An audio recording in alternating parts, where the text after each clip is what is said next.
Shalom, shalom, Yasharala. I'm your brother Abaniah coming to you with another lesson through the spirit and power of Yahweh Ba'ashem Yahushai. But first, let us give all honor, all glory, all praises to Yahweh Ba'ashem Yahushai, Ba'ashem Rokah HaKodash. Double honors to our apostles, prophets, and teachers of Great Millstone who have taught us this truth and who are the true men of Yahweh Ba'ashem Yahushai.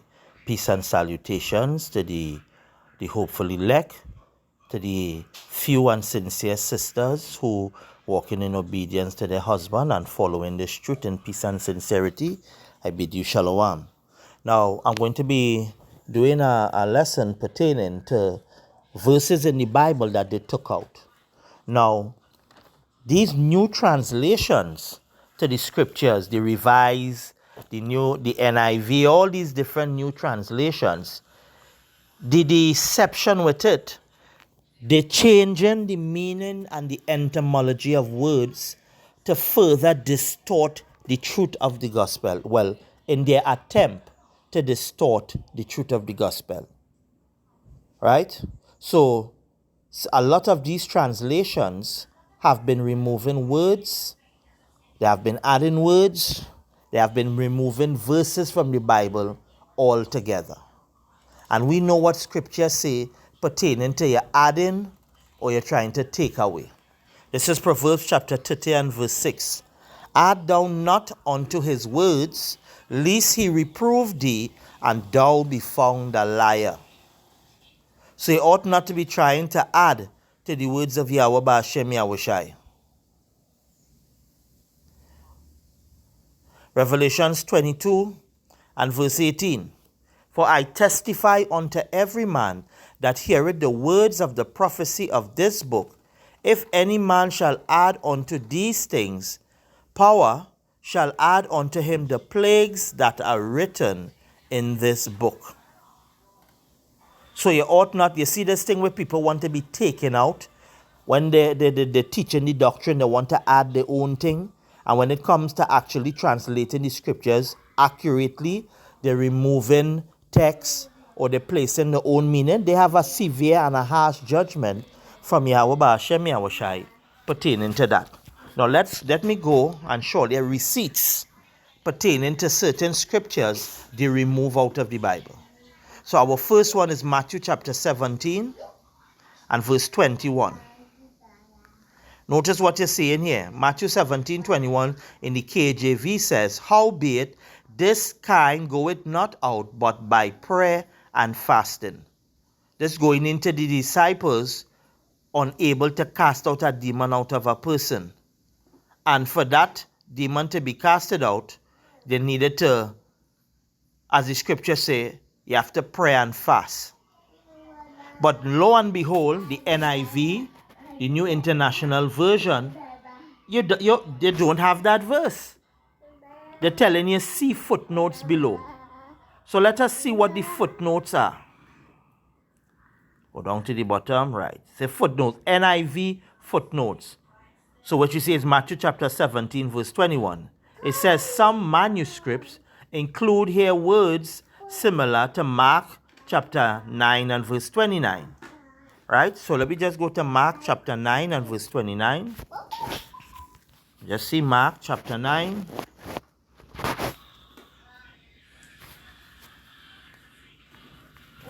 And verses 29.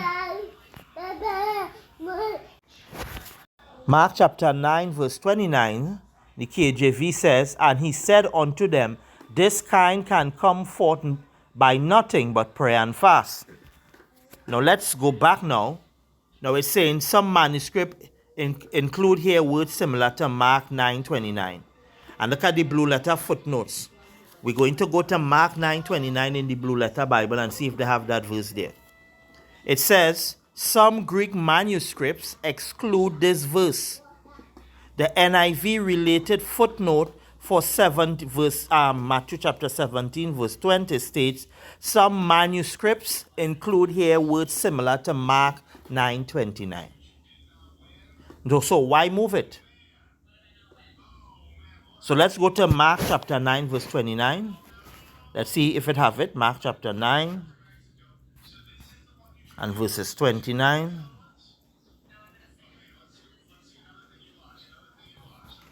Now look, you see in here, Mark 9:29. And he said unto them, this kind can come forth by nothing but by prayer and fasting. And in the NIV, he replied, this kind can come out only by prayer. Is that what the scripture said? And you notice that FN there, it's a footnote. Why they exclude the word fasting there? Why exclude it? If Mark chapter 9 verse 29 has what's similar to what we read in Matthew chapter 17 verse 21, why in the NIV they remove the word fasting? You see, all this is with the attempt to distort the truth. Let me see if it have a footnote for this. Footnote again. Mark chapter 9, look at here, NIV footnotes.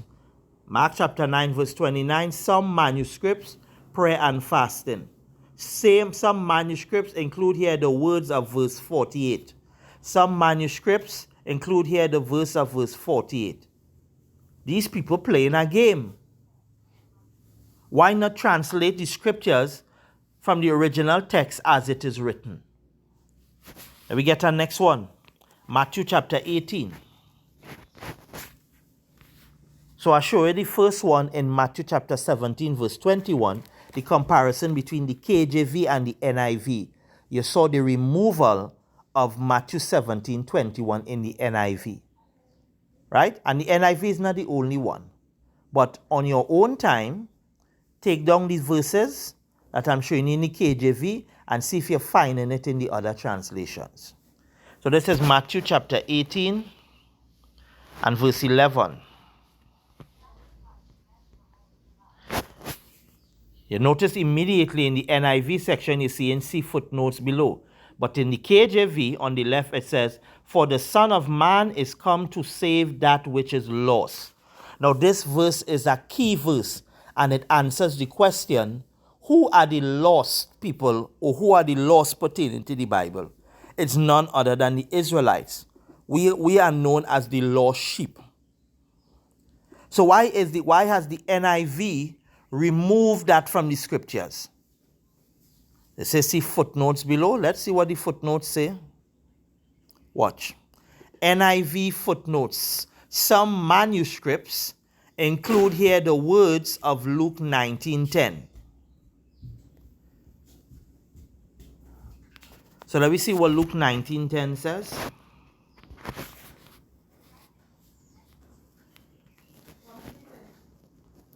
Luke 19:10.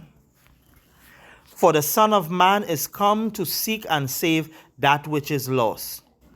NIV, for the Son of Man came to seek and to save the lost. That expressing two totally different points.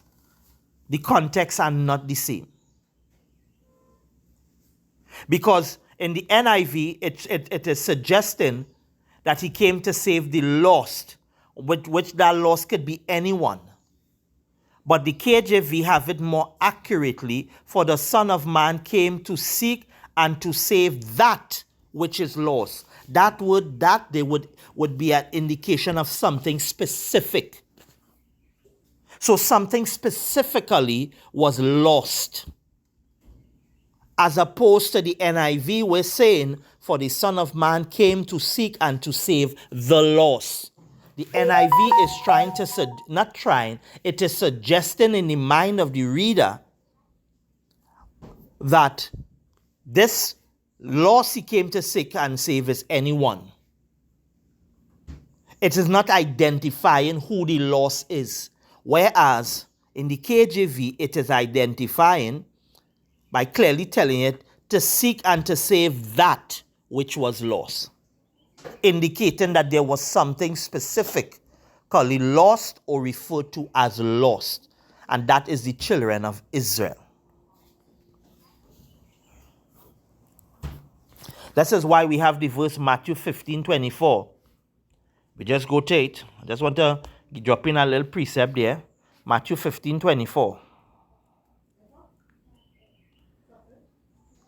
But he answered and said, I am not sent but unto the lost sheep of the house of Israel. And this is the only thing they get accurately. He said, I was sent only to the lost sheep of Israel. So that's probably one of the only times they were actually accurate and simplify it in a way that makes sense. So let's go to another verse where they remove out of the scriptures from the NIV as opposed to the KJV. Let's go to Matthew chapter 23. Matthew chapter 23 and verses 14. Once again, you're seeing footnotes in the section for the NIV. So let's read the KJV. It says, Woe unto you, scribes and Pharisees, hypocrites, for ye devour widows' houses, and for a pretense make long prayer. Therefore ye shall receive the greater damnation. So let me go and see what the footnotes for the NIV say. NIV footnotes. Right? Now, Matthew 23:14. Some manuscripts include here words similar to Mark 12:40 and to Luke 20:47. So let me see what Mark 12:40 says. Mark 12:40.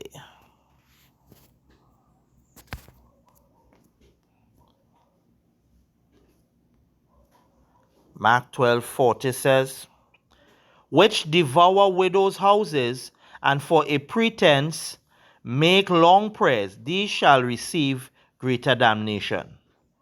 The NIV says, they devour widow houses, and for a show make lengthy prayers. These men will be punished most severely. Now, I agree with what is written here. But what is the need of removing it from the book of Matthew? What is the need? Why all this deception? That is not making any sense. So you completely removing an entire verse from a chapter in the Bible when the scripture tell you not to add nor to take away from his words? Let me get another one for you. Mark chapter 7 and verse 16. Mark chapter 7 and verse 16.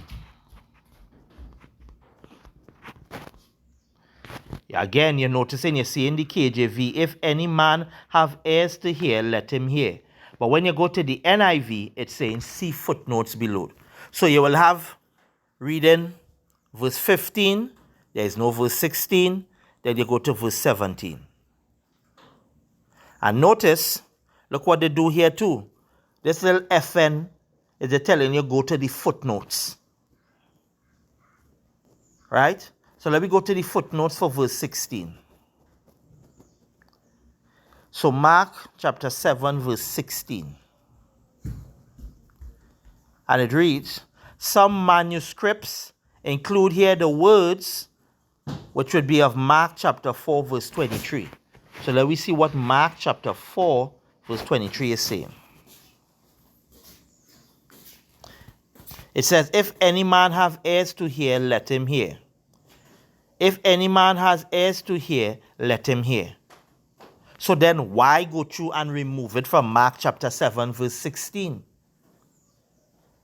This is a very deceptive game these translators playing here.